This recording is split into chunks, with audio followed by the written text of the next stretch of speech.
So just a bit of background. I know we've touched already on Levi and public charging on street. About me, my credentials, I've been in the EV sector for the last 6 years, an EV driver for the last 6 years, and the majority of that done without any home charging here in the Northwest, based in Manchester. Majority of the work that I've been involved with is down in London, responsible for the rollout under the Go Ultra Low City scheme and the on-street residential charge point scheme, GULCs and AUKs, alongside TfL and the London boroughs, rolling out over 6,500 on-street lamppost chargers with our delivery partners that we now service and maintain for around 20 of the councils down in London. Alongside that, I work with charge point operators across the country on route charging and destination charging. And I also work across depot infrastructure projects in the multi-megawatt bus depot, refuse collection vehicles, trucks, and LCVs. So covering pretty much everything that can be plugged in. So I've got a fair amount of industry knowledge, and if there's any questions around that, aside from what I'm going to talk about here, which is specifically around depot charging infrastructure, please feel free to reach out or put them in the chat or ask them after I finish. Thanks for the sort of leaving it in a really good place there, saying you stop at 17-seater minibuses. I mean, this is pretty much where this kind of presentation would take over. So largely bus fleets is what I'm going to touch on today. Give a high-level overview and probably touch on a lot of the similar topics in terms of blockers, lessons learned, and what needs to be considered. So I'll keep it very high level, but happy to go into more detail if there's anything that follows us on the back of that. I guess starting from the beginning, the steps that have already been covered a little bit, so I won't go over them in too much detail, but that consultation and planning phase is key to depot electrification. The main blockers we see are kind of jumping the gun on ordering a vehicle or ordering vehicles and then realizing that they're going to arrive before you're going to have power available to charge them or infrastructure available to provide that power to the vehicles.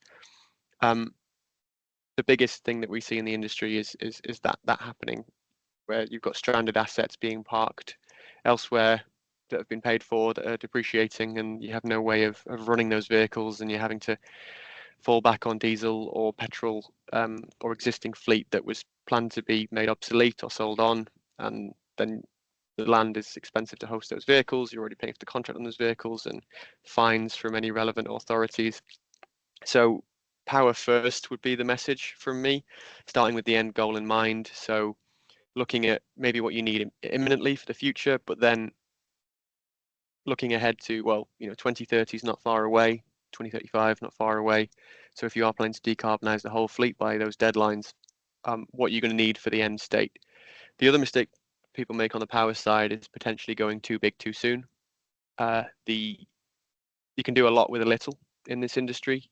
Even if you're looking at a multi-megawatt fleet, the actual power needed across all those vehicles across a charging window of 8 to 12 hours, I mean, even 4 to 12 hours can be quite low. The mistake that's often made is adding up the total power that's needed for the whole fleet and applying for a grid connection for 10 megawatts when flexibly using that grid connection could be the way forward, and surviving with 20% or 10% of that grid connection, and significantly reducing the cost of that implementation and the timeline to get that power into the depot, into the site.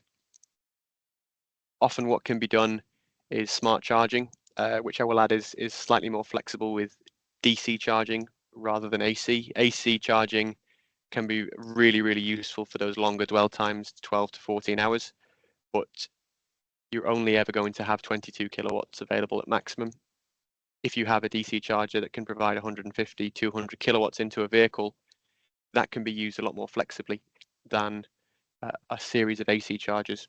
And one of the mistakes that we have seen made is a bunch of AC chargers being installed for phase one and very quickly reaching the cap with those AC chargers that have to be on all the time overnight at maximum power, and not being able to add any more charging, and therefore not being able to add any more vehicles in for phase two, having to rip out all of what's done in phase one and start from scratch. So that, starting with the end goal in mind, I would say is is one of the key things to consider. Also, by making sure you get only what you need from the distribution network operator, you pay less for that implementation. It's done generally on how far away you are from a substation and how much power you need. If you can get away with, say, 1 megawatt when you think you might need 10, that cost can be done possibly locally without needing 5 kilometers of digging and road closures, which can add 6 to 12 months onto the lead time for delivery, which is often well outside the tender requirements for what goes out for public buses, for example. That time to develop the grid connection can be anywhere from 18 to 24 months if you're going for something really, really big. So it's worth considering that in the planning stage too. Other questions that we get asked is around local generation, PV storage, battery storage. We tend to recommend that be an add-on rather than the prime focus. Battery storage is expensive and space constraining. And 1 megawatt battery currently takes up the same amount of space as a single bus. If you're tight on space in a depot, not only are you adding charging infrastructure, but you're also losing space for battery storage that can be very expensive and not, the technology is still developing on that. So we tend to recommend that be an addition to rather than the main focus, the big one being around trying to get that grid connection upgrade if possible. The other thing that can be done is looking into combined agreement with neighbours, with local businesses, and seeing if there's something that could be done there, because we are seeing now a move away from just having the power on site to sharing with the local area on time of use, or even in depot sharing. We have recently opened several of our depots out to the likes of DPD, DHL, to where they're on the strategic road network to be able to charge on the way to and the way from where their deliveries are. That means that the operator gets some revenue generated from that when the depot is empty during the day, and they've paid for all this asset. These assets in the depot, they've paid for a big grid connection. It can help with the ROI on that asset investment because the depot is only used between the hours of, say, 8 p.m. and 6 a.m. They've got all this asset that's doing nothing for the rest of the day. Alongside that time of use, we're looking at shifting the energy peak. So if energy is expensive at certain times, cheap in the mornings, we're trying to shift that energy draw into that time period to cut down on costs, because saving a few pence here or there across several hundred kilowatt hours every day adds up very quickly. Another thing to consider is the efficiency of the charging infrastructure. 1% inefficiency can seem like very little, but it adds up very quickly. It would be the same as if for every 100 litres of petrol you put into a vehicle, leaving a litre on the floor every single time. That adds up very quickly with the size of batteries and the amount of energy that you're using in depots. So efficiency is key, looking at providers that provide a higher efficiency charging infrastructure and distribution infrastructure. In terms of this thought process for operators now, it needs to be seen as more of a critical infrastructure piece. So redundancy, as well as where you get your local support service spares. There's a lot of infrastructure coming from various parts of the world that may not have local support or service or critical spares. If that charger you've got is very cheap, it's great. If it's also 8 weeks to get a spare part for it, that's 8 weeks that you're not able to operate a vehicle or part of your fleet. So something to consider is the supply chain, and also within that, the embedded carbon of that supply chain. If something's being shipped halfway around the world, it's kind of running counter to what the whole point of decarbonisation of the local area is about. Types of charging, briefly, there's your normal CCS type charging, which is what you see on most vehicles, and then we also do pantographs. It's just kind of a top-down or bottom-up contact rail, which can be up to 1 megawatt of power delivered quite quickly. We see less and less the pantograph option being taken up due to the bespoke nature of the vehicles required, and more CCS is becoming the norm. I've touched a bit on the software and digital solutions, connected services like depot sharing. I think there's a lot to go at there, but happy to answer any more questions on that. I'll just talk a little bit around system architecture. There's a lot of acronyms in here.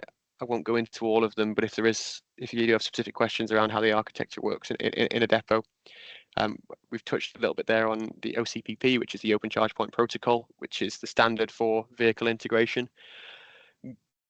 When it tends to move away from that is into what's called VDV 261, which is a standard for larger vehicles. It has to do with around where you have vehicles plugged into DC chargers that don't need to charge imminently. So it's waking the vehicle up to charge, making sure that all the health checks that are required for a DC charger, which is a little more stringent than AC, are done so that the data exchange is correct, and so that all the safety features that are integrated with the DC charging activity can be undertaken. Sorry, I'll speed up because I'm low on time, but what we're seeing at the moment around different options around cabling. So with CCS, a plugin, there's sort of the manual processes there. Keeping the cables out of the way of the vehicles is key. We're seeing a lot of damaged cables. It's the #1 thing that we have to replace on our chargers, and it comes at quite an expense.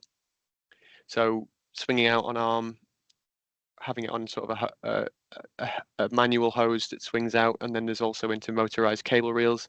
You'll have seen at the top of the presentation that depot in Leicester is an entirely motorized cable reel depot, which is kind of best in class at the moment. I would say there's around 3 or 4 depots that are using these charging reels, and we're going to see that more and more as we move away from the low-hanging fruit depots that have done it with ground-mounted chargers. A couple more photos of various depots we have in the UK across the bus and refuse collection. Some are ground-mounted standalone, some of them cable there, and then we've got some on the swinging arms as well. A couple of installations that have been done above ground where cabling's been difficult. These are all things to consider. A lot of these assets are going into tram sheds or old depots where there's contaminated soil and waste disposal is difficult. Running above ground cabling is a solution there, and it's an option you see for AC and DC chargers there. And just a bit about what we do in terms of infrastructure planning and movements within depots. Often space is really constrained, so we try and plan the depot out not only for the first phases but for future phases. So we look to implement the whole plan across the fleet, whether that be from just electrifying 5 vehicles initially, but that's within a depot of, say here, 200 vehicles, which we've come back and installed future phases in. We just always try and start with that end goal in mind. Some photos there of drop-down cable reels being used in the depot. Really neat solution, can be very space saving and really good for health and safety team like this sort of thing, because trailing cables can be a big trip hazard and also can block fire escape routes in depots. So having drop-down cable reels is a really useful solution. Very high level overview there, but if there are any questions, I'm happy to answer them now and speak individually to you following this as well. Thank you, Michael. I think that pitched just at the right level from my point of view and very illuminating. So grateful for that. We have a question in the chat from Ben about the level of data the back office software takes from the vehicle. Is the system able to withstand the software being moved towards the vehicle? A concern for Ben. Let me just read that, sorry, in terms of trying. Yes, so what we do in terms of shared depots is essentially there's a few ways of doing it. You can do that via either by straight up credit card payment, in which case it's completely isolated. All the back office software would see is a request from an approved. So you can either verify with a credit card that would then give the approval via OCPI into the back office that would enable the charge session to begin, or an approved RFID card which is whitelisted, or even an approved MAC address on the vehicle which is whitelisted, and therefore all that would need to be shared is the detail of the MAC address or the RFID card. So data protection is key. We make sure that when we do open that up to third parties, that only the data that's necessary is shared, and that's done by our customers, not by ourselves, so we don't have any visibility into that process.